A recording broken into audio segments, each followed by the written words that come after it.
Hello, welcome back to episode 2 of NgDiagram tutorial. Last time we set up Angular application and rendered our first diagram. But look at it, it's just a canvas, no place to edit anything or inspect the properties. Today we'll fix that. We will build a properties panel that reacts to the user selection. You click a node, the panel shows its data. You type in the panel and the diagram updates live, character by character. And here's the best part. ngDiagram is not a wrapper around some other JS library. So you will not have to write any glue code, everything is Angular signal. Let me show you. Here is where we finished last time. The whole application is just the diagram stretched over the viewport. Let's give the application a real layout. A 2-column grid, the diagram on the left, and a fixed column on the right. The right column is where our side panel will live.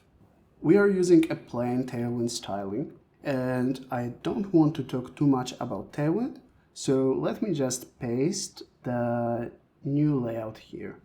You can grab the complete code from the GitHub repository. The link is in the description. Okay, here is the layout. This is a simple Tailwind layout. Let's have a look at this variable. Basically, this Tailwind class says that for the text color, we should use the CSS variable called ngDcolors and so on. This as a design token exported from ngDiagram. You can use design tokens in ngDiagram to modify the default styles in ngDiagram. This time, we are using it the other way around. We are using ngDiagram tokens outside of ngDiagram. So you can use it both ways. You can modify the values of the variables, the design tokens, to enforce your branding on ngDiagram, or you can use the library branding to be used outside from ngDiagram. Let's see the result. We have our application title here. We have a nice canvas for our ngDiagram, and we have a placeholder for a side panel. Let's implement something inside the side panel. I will use Angular CLI to quickly generate a standalone component for our side panel.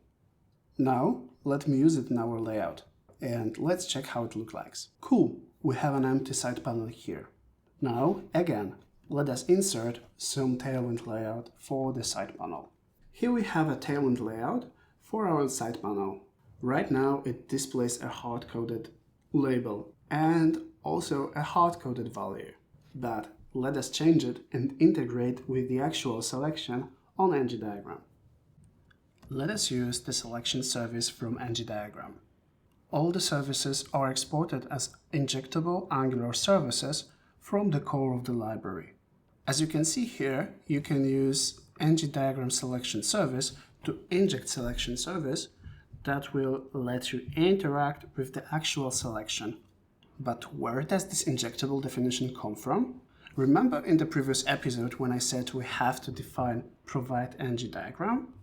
This provide ngDiagram defines the scope for the dependency injection within Angular. This scope is used to provide the selection service here. Imagine you will have multiple diagrams on the same page. You should use provide ngDiagram to determine the injection scopes for them. Let us access the actual selection on the diagram. Let's call it selected node.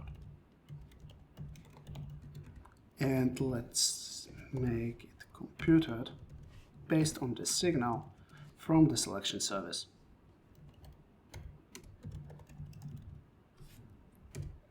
Okay, here we can access the selection, and from the selections you can see we have nodes and edges here. We want the selected node, and as we can have multiple nodes selected at once, we only want to interact with the first one. And here we go, it's the selection. Before we move on, let us define type definitions. In ngDiagram, we are using strong typing for, I guess, everything. Let's have similar behavior here. I will create a new file and call it app interfaces.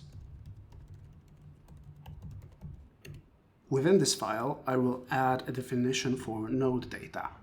Right now, it's just a label. Moving back to the side panel, we have selected node signal, and from this selected node, we would like to extract node data of the selected node.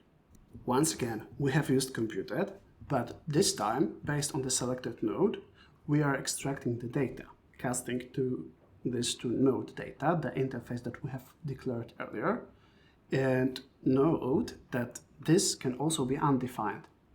This is the state where nothing is selected on the diagram.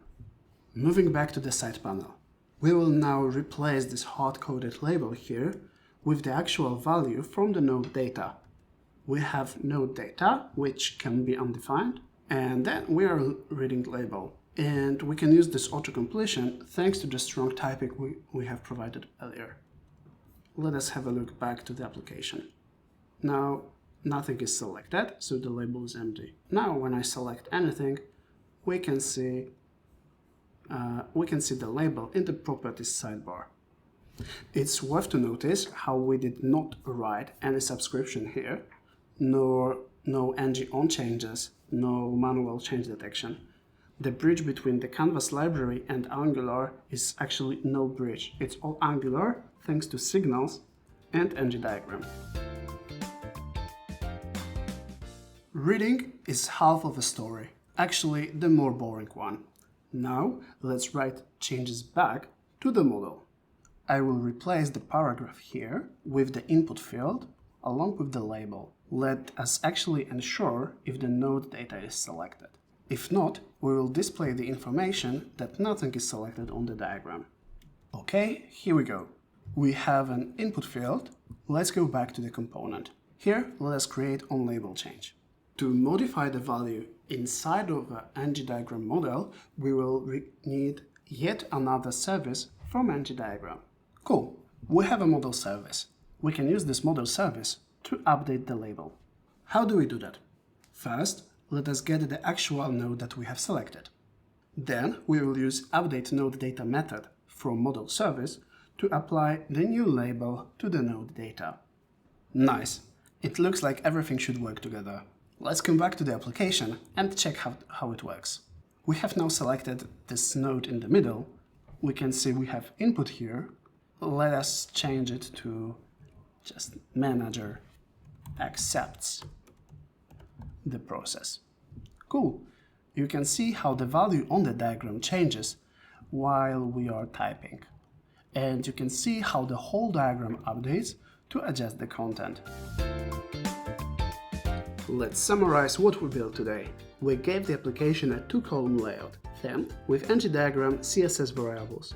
We created a standalone side panel component. For reading, we used NgDiagramSelectionService and two computed signals. For writing, we used NgDiagramModelService and updateNodeData function. Signals everywhere. We did not write a single subscription and any add-event-listener function. That is the whole point of NgDiagram. It is an Angular native library. State is in signals, services come through dependency injection, and theming is plain CSS variables. You build a diagramming app with the same tools you use every day. Right now, the panel handles only one type of node and only one field. But this pattern scales even easier since we are using strong type definitions. That is what we will explore in the next episodes. And remember, ngDiagram is open source. You will find everything at ngDiagram.dev. Stay tuned!